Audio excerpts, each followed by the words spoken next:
Сучасны еўрапейскі выгляд з налётам рэтра, захаваная і адноўленая архітэктура і поўная адсутнасць хмарачосаў. Такім прадставілі цэнтр Пінска распрацоўшчыкі яго дэтальнага плана і праекта аднаўлення гістарычнай забудовы горада ў час прэзентацыі, якая адбылася з удзелам галоўнага пінскага архітэктара. Вядучая праектная майстэрня Беларусі ў межах традыцыйнага грамадскага абмеркавання прадставіла чарговы другі па ліку праект, згодна з якім зможа развівацца цэнтр Пінска бліжэйшыя 10 годов.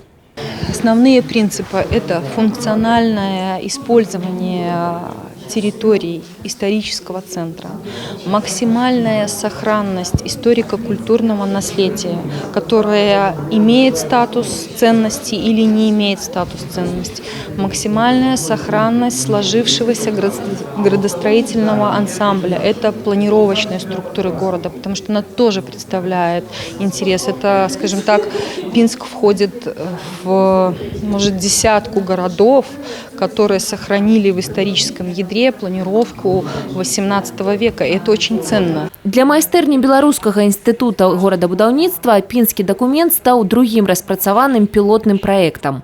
Летась адпаведны дакумент рэгенерацыі гістарычнага цэнтра быў прапанаваны Брэсту. Наступныя гарады, над аднаўленнем якіх будуць думаць вучоныя праекціроўшчыкі Міністэрства архітэктуры, стане Полацк і Новополацк. Усе праекты аб'яднае адзін агульны прынцып – не нашкодь.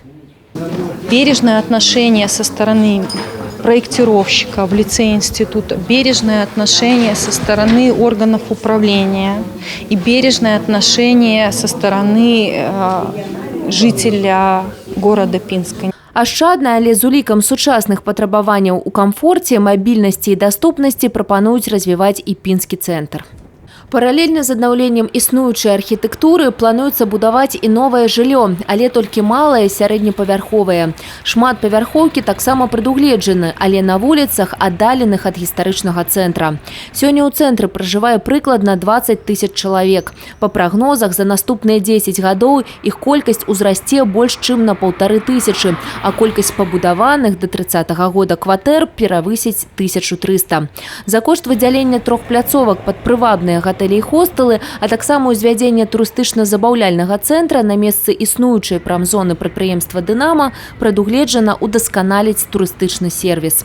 Прывабіць турыстаў прапануюць таксама за кошт частковага аднаўлення страчанай архітэктурнай і культурнай спадчыны у выглядзе міні-макетаў, памятных шыльдаў або невялікіх культавых збудаванняў. Найперш гэта тычыцца плошчы Леніна. Шэраг вуліц у цэнтры прапанавана трансфармаваць. Напрыклад, вуліцу Карла Маркса пашырыць і зрабіць 4-палоснай з двухбаковым рухам. Замест гэтага перавесці вуліцы Кірава і Іркутска-Пінскай дывізіі на аднабаковы рух. Частку вуліц, якія прылягаюць да гарадскога парка, згодна з праектам, варта будзе ператварыць у пешаходныя. Цалкам змяніць прапануюць распрацоўшчыкі і цэнтральны гарадскі рынак, зрабіць яго ўкрытым з умяшчальным падземным паркінгам. Такія маштабныя змены і пераўтварэнні прадугледжваюць істотныя фінансавыя выдаткі. Па словах галоўнага архітэктара Пінска, город для инвесторов открыты. В детальном плане мы предусматриваем часть площадок, которые мы можем предложить инвестору. И в случае его заинтересованности он приведет в надлежащее состояние как исторические объекты, так и есть возможность еще достройки объектов обслуживания. Абмеркаванне праекта рэгенерацыі гістарычнай забудовы Пінска працягнецца да 9 ліпеня. За гэты час кожны жадаючы згодна з дзеючым заканадаўствам зможа падаць свае ўдакладненні, заўвагі ці прапановы ў архітэктурна-горадабудаўнічы савет, пісьмова альбо ў электронным выглядзе на сайт пінскага гарвыканкама.